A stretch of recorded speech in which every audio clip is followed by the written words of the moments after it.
5 men entered Leonard Restaurant on a Thursday night, each moving with the deliberate rhythm of predators who had rehearsed their kill.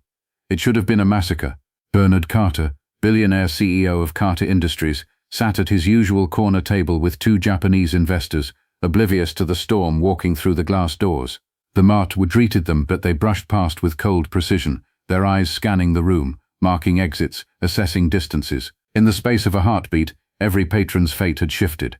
And yet a man in a server's uniform polishing wine glasses near the back wall noticed what no one else did.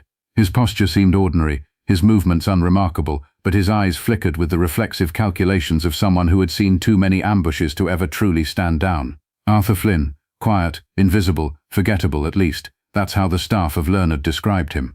In truth, invisibility had been his survival tactic. For years, it was the only way to shield the one person who mattered most. In 4 seconds, Arthur could map the fight. The broad-shouldered one, with a scar dragging across his cheek, would strike first, using brute force to scatter bystanders. The tall one, with military posture, was the true danger, calm enough to coordinate the others. The smallest carried his rage like a blade, eager to spill blood.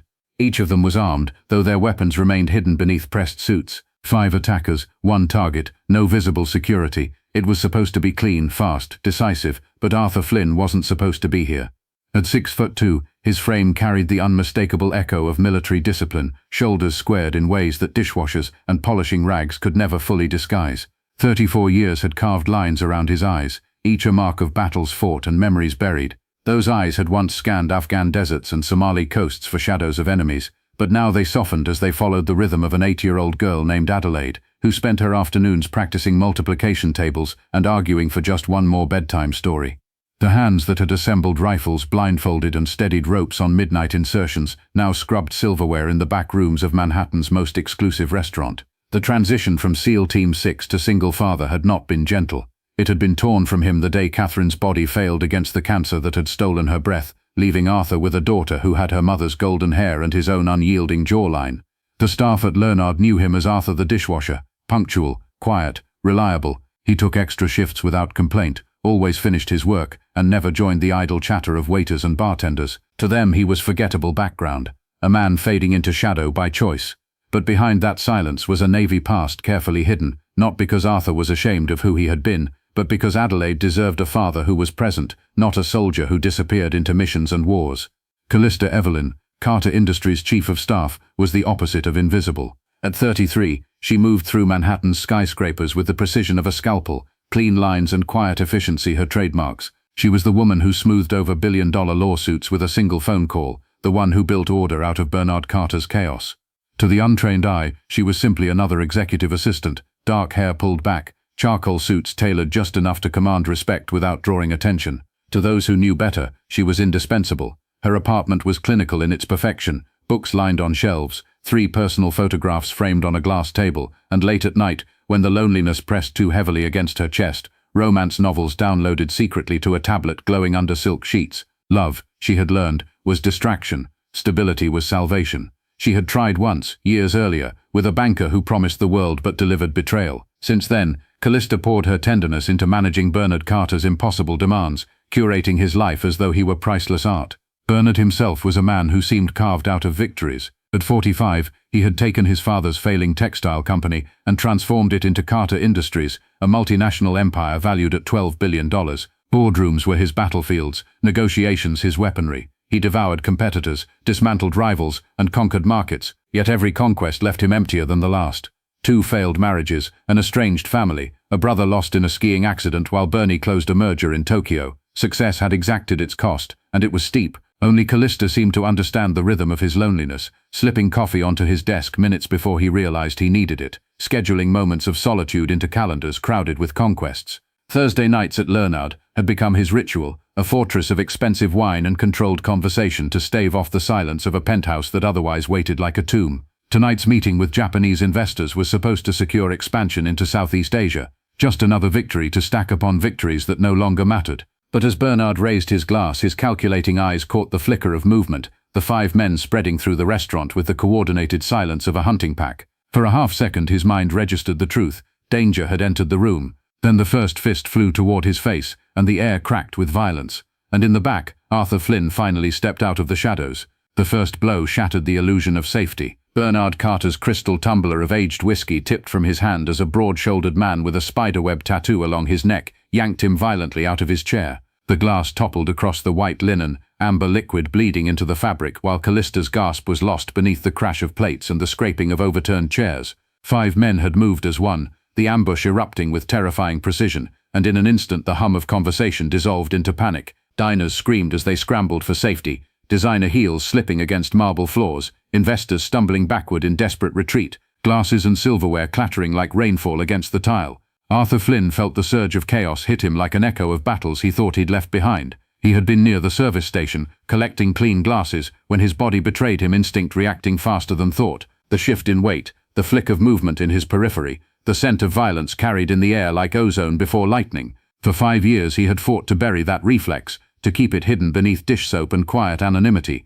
But the part of him that had belonged to SEAL Team 6 never really left. It only slept. The tattooed man driving Bernie backward had no chance to react. Arthur's stride cut the distance in a blur, his palm striking the solar plexus with calibrated precision, force measured to incapacitate but not kill. The man's breath left in a gasp as his knees buckled, and before gravity could claim him, Arthur's elbow swept into his temple, dropping him soundlessly to the floor. The second assailant spun, wiry frame coiled with practiced speed, his fist slicing through the air where Arthur's face had been a heartbeat earlier. Arthur pivoted inside the arc, his hand snapping to a pressure point along the man's arm, collapsing him like a marionette whose strings had been cut. The attacker crumpled, eyes wide with shock, body refusing to obey. The third man surged forward with a knife half drawn from his jacket. Arthur's foot swept low in one clean arc, his leg hooking behind the man's knees, collapsing him onto the marble as his wrist was seized and bent at an angle that forced the blade free. The weapon clattered across the polished floor, spinning out of reach. A fourth attacker lunged from the left, broad fists raised, but Arthur shifted weight, redirected momentum and sent the man crashing headfirst into an empty table that splintered under the impact. The last man hesitated, caught between fear and fury, and in that breath of hesitation Arthur struck, a sharp jab to the throat followed by a driving knee that left him gasping on the ground, and then silence. The restaurant was transformed into aftermath, glass and linen wrecked, bodies sprawled across marble, and the sound of Arthur's controlled breathing the only steady rhythm amid the chaos. Sirens wailed in the distance, rising like a tide through Manhattan's streets, closing fast, but for a moment all that existed was the image of a quiet dishwasher standing unscathed among 5 unconscious men. His shirt was still tucked, his hair only slightly mussed, his face betraying none of the exertion that should have accompanied such violence. He looked not like a hero but like a man waiting for a bus, ordinary, forgettable, and yet impossibly changed. Kalista stared from the floor where she had been shoved, her breath caught in her throat. She had seen men fight before, bodyguards, boxers, street brawlers, but nothing like this. Arthur had moved with an economy of force so fluid it looked rehearsed, each strike ending a threat in less time than it took to draw a breath.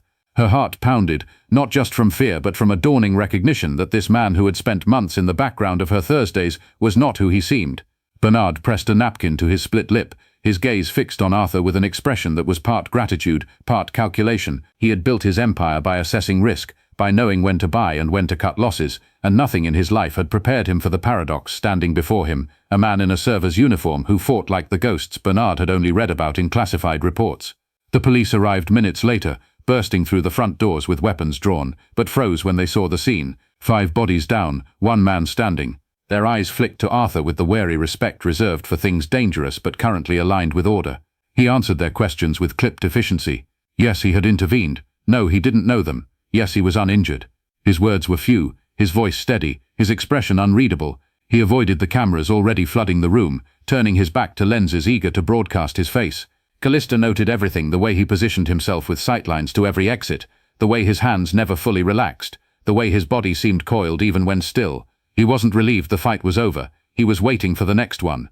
By the time detectives cleared him, Arthur slipped quietly through the kitchen exit, leaving before the media could swarm, but Kalista Evelyn had memorized more than his movements. She had memorized his walk, steady and deliberate, as if carrying weight invisible to anyone else. She had memorized the look in his eyes, the restrained violence hidden beneath civility. She had memorized the name stitched faintly on his uniform pocket.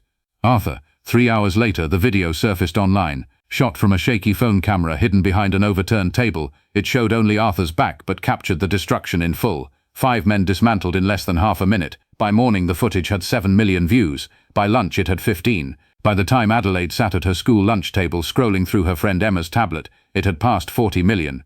Her hands trembled as she pressed play. watching a man in a server's uniform move like something out of the stories her father never told. Her eyes flicked from the screen to the man waiting at home to help with her homework, the man who made her breakfast every morning and pushed her on swings at the playground.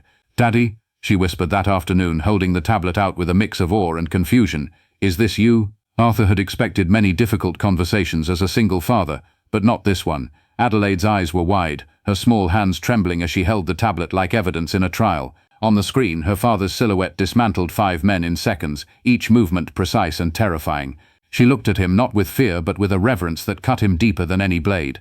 He knelt to her level, brushing a strand of golden hair behind her ear, trying to find words that could soften the truth. "Yes, sweetheart," he said finally, his voice quiet. "That was me, but it's not what you think. I just helped someone who needed help, that's all." Adelaide's lower lip quivered as though she might cry, but then something brighter broke through. She threw her arms around his neck with sudden force, whispering fiercely into his ear. "I knew you were a superhero." Arthur closed his eyes, holding her tightly, his chest aching with a crack of something that had been frozen since Catherine's death. Superheroes weren't real, but in her eyes he was, and he couldn't decide if that frightened him more than anything. 2 days later, Kalista Evelyn found him. Arthur had taken Adelaide to the small playground behind their Queen's apartment complex. The air was crisp, autumn sunlight painting everything in amber as leaves scattered across cracked pavement. Adelaide sang tunelessly as Arthur pushed her on the swings, her laughter rising in bursts that warmed the cold corners of his soul. Kalista approached with the careful grace of a woman who never stepped anywhere unprepared. Her designer coat and leather heels didn't belong on playground mulch, but she wore them like armor. Arthur saw her long before she reached him. Of course he always saw, but he didn't run. He simply kept pushing Adelaide, eyes fixed on the chains that squeaked with each arc. "Mr. Flynn," Kalista said when she was close enough to speak without raising her voice, "I wanted to thank you properly." Arthur glanced at her once, his gaze flicking over her shoes, her posture, the subtle tremor in her hands that betrayed nerves she thought she'd hidden. Then he looked back at Adelaide.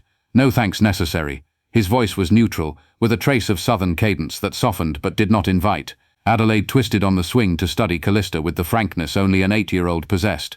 After a moment of solemn inspection, she declared, "I'm Adelaide, and this is my daddy, and he's really strong." Kalista's composure cracked into a genuine smile, rare and startling, and she bent slightly to Adelaide's level. "It's very nice to meet you, Adelaide. I've heard your daddy is quite remarkable." Arthur said nothing, but his jaw tightened. 3 days later arrived on official Carter Industries letterhead. It was phrased as a request, but the tone carried the weight of command. Bernard Carter wanted Arthur Flynn in his 43rd floor office. Arthur borrowed the only suit he owned. Its fabric stretched across his broad frame and stood surrounded by chrome, glass and modern art worth more than apartments. Bernie paced behind a desk the size of a car, his lips still healing from the ambush. Kalista lingered in the corner, silent, watchful.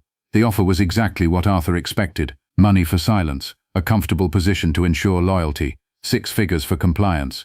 Bernie delivered it with the air of a man who had never been refused. Arthur shook his head, his voice as flat as the Kansas plains. "I'm not interested in your money. I just want to be left alone." Bernie stopped pacing, eyes narrowing, as if trying to comprehend the existence of someone who did not calculate value in profit margins. "Everyone wants something," he said finally. Arthur turned for the door. "My daughter wants her father home safe every night. That's all I want too." As he passed, Kalista shifted slightly, her eyes meeting his for a fraction longer than courtesy required. In that glance, he saw not judgment, but understanding, and it unsettled him more than the ambush ever had. Their next meeting was unplanned, at least for Arthur. He was in the seasonal aisle of a discount store, holding a ninja costume that Adelaide insisted could outfight any princess gown. Kalista appeared among the plastic pumpkins and polyester ghosts, her elegance absurd against shelves of fake cobwebs and rubber bats. "Let me guess," she said, examining the costume with quiet amusement. "Adelaide wants to be a warrior." Arthur almost smiled. "A ninja. She says princesses can't do backflips." They walked the aisles together, discussing costumes as if they had been parents planning Halloween for years. Kalista confessed to sleepless nights since the attack, the suffocating presence of added security that left her feeling trapped. Arthur, against his instincts, told her fragments of Catherine, the laugh that filled rooms, the terrible reality shows she adored, the courage with which she faced death. By the time they reached the parking lot, something unspoken had shifted, a barrier worn thin, an invisible thread tied between them. Neither acknowledged it, but both carried it home. The investigation confirmed what Arthur already knew. The attack had not been random, but orchestrated revenge. The 5 men had ties to a competitor Bernie had crushed in a takeover, a family company destroyed, its patriarch dead by his own hand. Bernie doubled his security, built walls around himself, But Arthur knew walls only delayed inevitability. Fortresses failed the moment you had to step outside. The second attempt came 3 weeks later. A sniper's bullet shattered the glass of Bernie's office, missing him only because he had been in the bathroom. The shooter escaped, leaving only 2 carved words in the roof access door: "This isn't over." That night, Bernie called Arthur directly. His voice was stripped of bravado, the armor of power gone. "I need your help," he admitted, the words heavy with the cost of humility. Arthur listened in silence. He could hear Adelaide's soft breathing from her bedroom, the fragile life he had built balanced against the chaos he thought he'd left behind. "I can pay," Bernie added quickly, like a man clinging to his last currency. "It's not about money," Arthur said, his voice quiet but immovable. "If I do this, it's to end it, permanently, and if I do it, we follow my rules, not yours." Arthur Flynn never wanted to step back into a world where danger circled every shadow, but once he agreed to help Bernie, his life shifted on its axis. Officially, he was just a consultant, a quiet man reviewing security protocols, a name buried in corporate memos that nobody noticed. Unofficially, he was the only reason Bernard Carter was still alive. Within a day, Arthur had mapped vulnerabilities like a surgeon tracing veins: predictable car routes, complacent guards, unvetted contractors, 17 floors catalogued with dispassionate precision. He delivered the report like a grocery list, no embellishment, no drama, just fact. Bernie stared at him with a mixture of frustration and awe, unused to being told how fragile his fortress really was. Kalista Evelyn became Arthur's unexpected partner in the work. She knew Bernie's habits better than anyone: his stubborn adherence to routines, the way he demanded control even when it endangered him, the fragile human vulnerabilities that no amount of money could erase. Arthur listened to her with a focus that unsettled her at first, but as days turned into weeks, she realized his silence wasn't dismissal, it was respect. They spent long nights in secure conference rooms, piecing together patterns, identifying threats and designing responses. Arthur discovered that Kallista's mind worked with the clarity of an intelligence officer, her insights sharp, her logic unflinching. She learned to read him too. Tiny shifts in his expression, the way his shoulders stiffened when something concerned him, the rare almost smile when Adelaide's name came up in conversation. In the quiet hours, they revealed fragments of themselves without meaning to. She discovered that he hummed lullabies when deep in thought. He discovered that she chewed the end of her pen when frustrated. She admitted she kept emergency chocolate in her desk drawer. He admitted he sometimes fell asleep on Adelaide's floor just to listen to her breathe, proof that she was safe. The next attempt came sooner than either expected. Arthur had insisted on varying Bernie's schedule, changing cars at the last minute, doubling back on routes, forcing unpredictability. It was the only reason Bernie was alive when 2 men were caught in the parking garage, crouched beside a black sedan with small explosive devices tucked under their coats. The arrests yielded no answers. The men were professionals, silent through interrogation, their equipment marked with the precision of military supply chains. Arthur recognized the pattern. Each attack was escalating. Each failure would only fuel the next. That night, he pulled Bernie aside, his voice quiet but edged with iron. "They won't stop. Every time they fail, they'll get more desperate. The next attempt won't be just you. They'll go after anyone close. Kalista, even Adelaide." Bernie's eyes flicked toward the glass wall where Kalista stood with agents, coordinating cleanup. For the first time, Arthur saw the mask of power slip, saw the man beneath the billions who could lose someone he cared about. "What do you suggest?" Bernie asked, though his tone carried the weight of someone who already knew.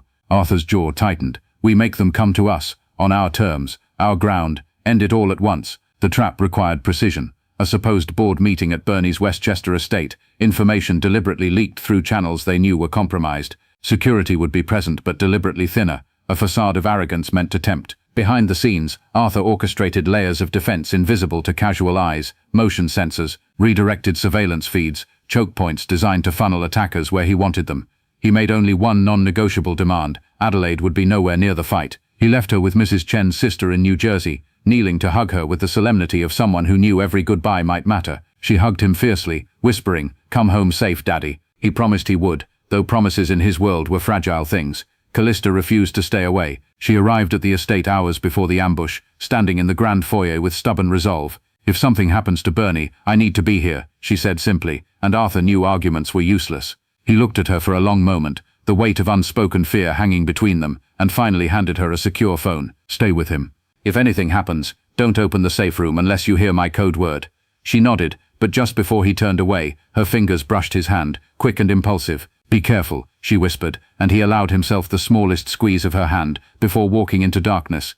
At 2 a.m, they came. 7 men, not 5, their movements disciplined, their coordination practiced. Arthur watched them through the estate's cameras, noting hand signals, formations, the kind of training only years of shared combat could forge. At their center was a man named Silas, scarred, with eyes like dead stone. The files identified him as a former contractor for Carter Industries, dismissed for selling secrets. This wasn't just revenge anymore, this was personal. Arthur moved like a phantom through the estate, funneling them into the east wing where he'd prepared his reception. Two men fell silently before they knew he was near. Strikes from shadows, a chokehold applied with surgical precision, bodies lowered to the ground without sound. The third turned at the last second, his muffled cry cut off as Arthur's arm locked around his throat. But Silas was too experienced to be fooled for long.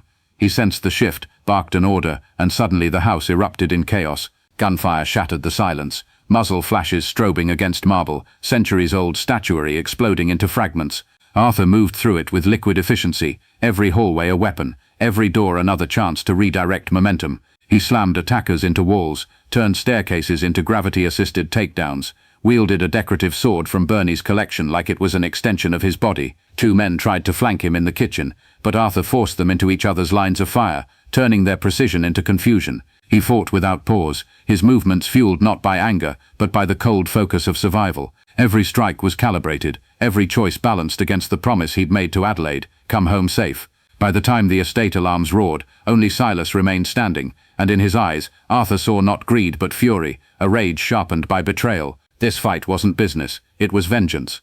The mansion's east wing was a ruin of shattered glass and splintered wood, smoke curling from smouldering fabric where bullets had chewed through furniture.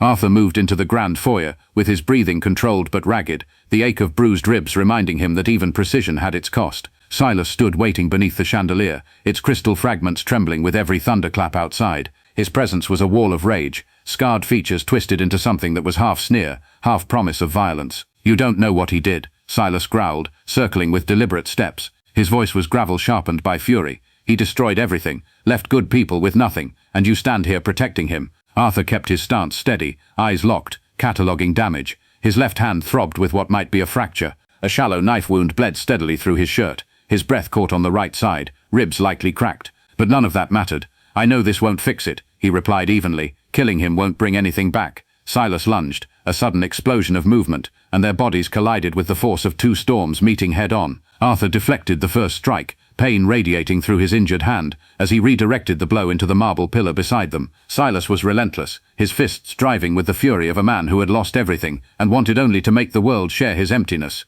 They traded strikes that cracked through the silence like gunfire, each blow calculated to maim, each counter executed with the economy of decades of training. Arthur used his environment, shoving Silas into a banister, twisting his weight to send him crashing over a table. But Silas recovered with terrifying resilience, surging back with a knife pulled from his belt, the blade glinting under fractured chandelier light. Arthur caught his wrist mid-strike, twisting it just enough to redirect the arc. The knife skimmed past his ribs, tearing fabric and flesh but sparing his organs. Pain seared, but Arthur kept his grip, forcing the weapon down, leveraging angles learned in deserts and alleys and rooms smaller than this one. The blade clattered across marble, spinning away, but Silas didn't hesitate. He used the opening to drive a knee into Arthur's side, crushing bruised ribs deeper, stealing breath like a vacuum. Arthur staggered but didn't fall. Adelaide's face burned in his mind, her small arms around his neck, her voice whispering that she knew he was a superhero. That memory anchored him. He steadied, shifted weight, and countered with a strike that snapped Silas's head back, followed by another that forced him stumbling across the foyer. They circled again, blood dripping onto the marble floor in quiet rhythm. Silas spat red, grinning with a twisted satisfaction. "You're not protecting him because of loyalty. You're protecting him because you're just like him, a killer who hides behind excuses." Arthur's voice was quiet, but it cut sharper than any blade. "I'm protecting my daughter's future. I won't let her grow up in a world where men like you decide who lives and dies." The words ignited the final storm. Silas roared and charged, unleashing a flurry of strikes that tested Arthur in ways he hadn't been tested since combat deployments overseas. Their bodies crashed through furniture, toppled lamps, dented walls. Each impact left new wounds, fresh bruises, deeper fatigue. The fight was less about skill now than endurance. Two men refusing to yield, driven by ghosts neither could let go. At the edge of collapse, Silas made his mistake. Exhaustion loosened his precision, telegraphing a wide haymaker born of rage instead of discipline. Arthur seized the opening, slipping inside the arc, unleashing a brutal sequence honed by years of necessity. A strike to the throat, an elbow to the jaw, a sweeping kick that collapsed Silas onto the marble. Arthur stood over him, chest heaving, the weight of choice pressing heavier than the ache of his wounds. He could end it here, one final strike, and Silas would never rise again. But Adelaide's voice echoed in his memory, the night she asked if he had ever killed anyone since leaving the service. He had told her no, and he needed to keep that promise. He stepped back, forcing breath into steadiness. This ends now. Silas struggled against the marble, bloodied but alive, hatred blazing in his eyes. You think this ends with me? You don't know how deep it goes. Carter's empire is built on corpses. Men like him create men like me. You'll see. Federal agents flooded into the foyer moments later, weapons raised, their timing both late and inevitable. Arthur raised his hands, stepping aside as they moved in to restrain Silas. The scarred man laughed even as they shackled him, his voice carrying across the ruin. You can't protect them forever. The rot is inside the walls. He gave the code word, and a moment later Kalista emerged with Bernie close behind. Her eyes swept over Arthur's wounds with the precision of someone who noticed everything. She didn't speak, didn't scold, simply found a first aid kit and set to work with quiet efficiency. Bernie's voice shook as he called authorities, his corporate armor stripped away, replaced by the raw fear of a man who had come inches from death. Arthur let the sound fade into the background, focusing only on Kalista's hands as they cleaned and dressed his wounds, her touch firm but gentle. When she finished, she leaned just slightly against him, her weight a wordless reassurance. Thank you, she whispered, and though her voice was steady, her eyes told him she meant it for more than the night, for the man he had chosen to be. Outside, dawn was breaking over Westchester, light spilling across the estate like a new beginning. But Arthur knew better. The night wasn't over. Silas's words lingered like a shadow, a warning that what they had fought was only the surface of something much darker. The agents hauled Silas away in restraints, but his words lingered heavier than the sound of boots echoing across marble, rot inside the walls.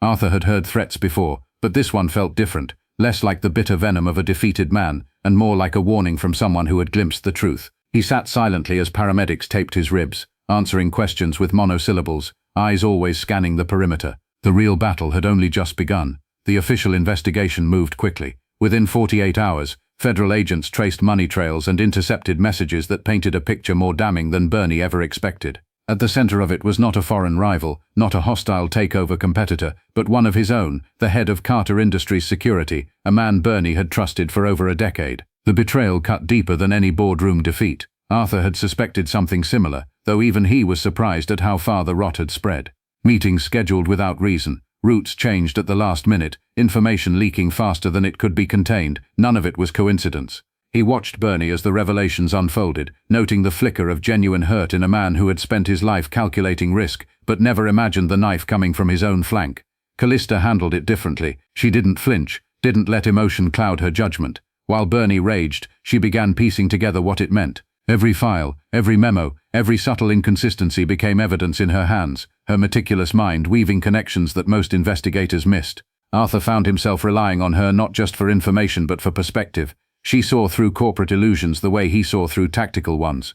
Late nights in conference rooms became their rhythm, Arthur leaning back, ribs bound tight, analyzing movement patterns of hired mercenaries while Kalista sifted through financial records with sharp precision. She read him better now, when the tightening of his jaw meant worry for Adelaide, when the narrowing of his eyes meant a detail didn't fit. He in turn learned her small habits, like the way she hummed Motown softly under her breath when stress threatened to crack her calm. They didn't talk about the shift between them, but it was there, unspoken and undeniable.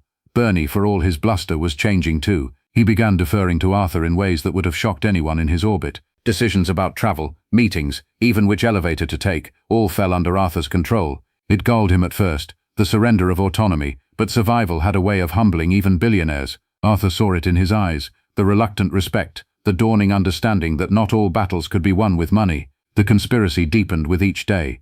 The head of security wasn't acting alone. Documents Kalista uncovered showed entire contracts funneled through shell corporations, millions siphoned into accounts linked to defense contractors with histories of cutting corners. Soldiers had died in deserts overseas wearing gear stamped with Carter Industries subsidiaries, equipment that failed under fire while executives cashed bonuses. It wasn't just business rivalries, it was blood. Arthur studied the files in silence, each page heavy in his calloused hands. He recognized names, units that had been crippled, men he had served alongside who never came home. The realization burned hotter than any wound. The fight in Westchester had not been about protecting one CEO. It had been about shielding a system rotten enough to kill its own. Kalista saw the storm in his eyes. "You think Bernie knew?" she asked softly. Arthur looked at her, jaw tight. "No, but that doesn't matter. Someone did, and they'll keep sending men until they're exposed." The decision crystallized that night. This wouldn't be about building fortresses anymore. Fortresses only delayed the inevitable. If they wanted to protect what mattered, they had to take the fight to the source. Bernie resisted at first, clinging to lawyers and crisis managers, trying to believe the system could cleanse itself if given the chance. But Arthur cut through his arguments with the same precision he used in combat. The people you're up against don't play by rules. They use money as camouflage, and men like Silas as weapons. If you wait, they'll bury you before the law even writes its first motion. It was Kalista who tipped the scale. Her voice carried no heat, only the cold certainty of someone who had seen too many lies dressed as contracts. You've spent your life building empires, Bernie. This time you have to tear one down. And if you won't do it for yourself, do it for the people already dead because of your company's greed. The room fell into silence. Bernie's gaze flicked between them, and for the first time he looked less like a titan and more like a man weighed down by the cost of his choices. At last he nodded, a reluctant surrender not just to them but to the truth. From that point, they became an unlikely trinity. Arthur with his tactical mind, Kalista with her sharp analysis, Bernie with his insider knowledge of how power twisted itself into corruption. Together, they planned not just defense but offense. How to dismantle the network that had tried to kill him, how to expose the rot festering at the core of Carter Industries. Adelaide remained Arthur's constant anchor. Every night he returned home, no matter how late, he sat with her, listened to her stories about school, let her climb into his lap with crayons and paper. She didn't ask about the bruises, the bandages, the exhaustion etched into his face. Children had their own instincts, and she knew when silence mattered more than questions. But once, as she leaned against him, she whispered, "You're not just a superhero, Daddy. You're my safe place." Arthur held her tighter, the words burrowing deeper than any wound. The next phase of their fight was no longer about survival. It was about justice, and for the first time in years, Arthur allowed himself to feel something beyond fear and exhaustion. It was purpose. The plan unfolded with the precision of a mission briefing, though none of them would have admitted it aloud. Arthur traced maps of corporate offices and supply depots, with the same focus he once used on foreign compounds, marking weak points, identifying chokeholds. Kalista pieced together financial trails that exposed the network feeding mercenaries like Silas, tracing shell companies across continents until the names came into focus. And Bernie, finally stripped of illusions, offered the kind of access only someone at the top could provide. They worked in silence, punctuated by storms of intensity, three people bound not by trust but by necessity. Yet slowly trust began to grow. Bernie yielded decisions he once would have controlled with iron fists. Kalista let Arthur's instincts guide them when her logic faltered. And Arthur, against every vow he had made, allowed them both into the guarded circle of his life, because Adelaide had already let them in first. The strike came not with fists or bullets but with exposure. A cache of documents smuggled out of Carter Industries revealed the truth. Years of corrupted contracts, equipment sold to the military at premium cost while failing soldiers in the field, executives profiting while families buried sons and daughters. Kalista organized the evidence into a case, so airtight, even the most expensive attorneys would suffocate under it. Arthur ensured that when the documents leaked, they reached not just prosecutors but reporters with reputations for burning corruption to the ground. But the men they were up against didn't wait for trials. They struck one last time. The ambush came in the city. Broad daylight. Black SUVs cutting off Bernie's convoy on a midtown avenue. Doors flung open, men with rifles spilling into the street, panic erupting as pedestrians screamed and scattered. It was chaos choreographed for a single purpose: silence Bernie before the truth could speak. Arthur reacted before the first trigger was pulled. He shoved Bernie down into the armored car, barked for Kalista to stay low, and moved like a storm breaking its dam. His body was battered, ribs still aching, but adrenaline made the pain distant. He closed distance on the first gunman, redirecting the rifle upward as it fired, bullets sparking against glass towers. A knee strike dropped the man, weapon clattering across the asphalt. Another came from the left, barrel already rising, but Arthur slammed the door of the SUV open, the heavy steel smashing into the attacker's chest. He pivoted, grabbed the weapon before it could fall, and used it like a staff to sweep the legs of the next man charging forward. Kalista saw it from inside, her breath caught in her throat. She had watched him before, but this was different. This was Arthur unleashed, his movements a brutal symphony of precision and necessity. Bernie, crouched low in the back seat, stared in stunned silence as the man who washed his dishes dismantled a half-dozen killers in broad daylight. The city roared around them, horns blaring, people screaming, sirens already converging, but in the center of it all, Arthur was steady, unshaken. He fought not for contracts or corporate empires, but for the daughter who waited at home, the woman who had seen past his shadows, the fragile life he had built brick by brick. When the last attacker hit the pavement, gasping and broken but alive, Arthur stood in the middle of the street, chest heaving, eyes scanning for the next threat. Sirens wailed closer, and for once he let himself believe it was over. The arrests that followed dismantled the network from the inside out. Executives in suits were led out of towers in handcuffs, their names splashed across headlines that spoke of betrayal and greed. Bernie stood before cameras, not as a victim but as a man owning his failures, crediting Arthur Flynn as the reason he was alive and the reason the truth had come to light. Reporters begged for details, for stories of Navy SEALs and shadow wars, but Arthur said nothing. He slipped away from the microphones, back into the life he wanted, the life where Adelaide's laughter mattered more than applause. Kalista didn't let him slip far. She came to his apartment with papers in hand, the final threads of the case tied off, her expression softer than he had ever seen. Adelaide greeted her with the fierce affection of a child who had already decided what the adults had not. "You're staying for dinner, right?" she asked, as though it had been settled long before. Arthur looked at Kalista, and in her eyes he saw the reflection of something he had once thought lost, a future not defined by survival but by belonging. He nodded, and Kalista smiled, the kind of smile that felt like the first sunrise after too many nights of storms. Months later, Carter Industries was no longer the empire it had been. Bernie had stepped back, humbled but not broken, choosing presence over conquest. He attended Adelaide's school plays, sat at Arthur's kitchen table like family, a man who had discovered that true wealth wasn't in numbers but in connection. Kalista's place in their lives grew with quiet inevitability. She was there for museum trips, for math homework, for the small victories and frustrations of everyday life. Adelaide leaned into her presence with the ease of someone who had always known she belonged, and Arthur, slowly, painfully, allowed himself to believe it too. On Adelaide's 9th birthday, candles flickered atop a lopsided cake Arthur had attempted himself. She closed her eyes, made her wish, and when she blew them out, she announced it proudly to the room. "I wished we could stay like this forever." Arthur's chest tightened, his gaze meeting Kalista's across the table. In that moment he realized that for the first time since Catherine's death, forever didn't feel impossible, it felt earned. The city beyond their window hummed with its endless noise, indifferent to their small triumphs, but inside that apartment, in the circle of warmth they had built, there was peace.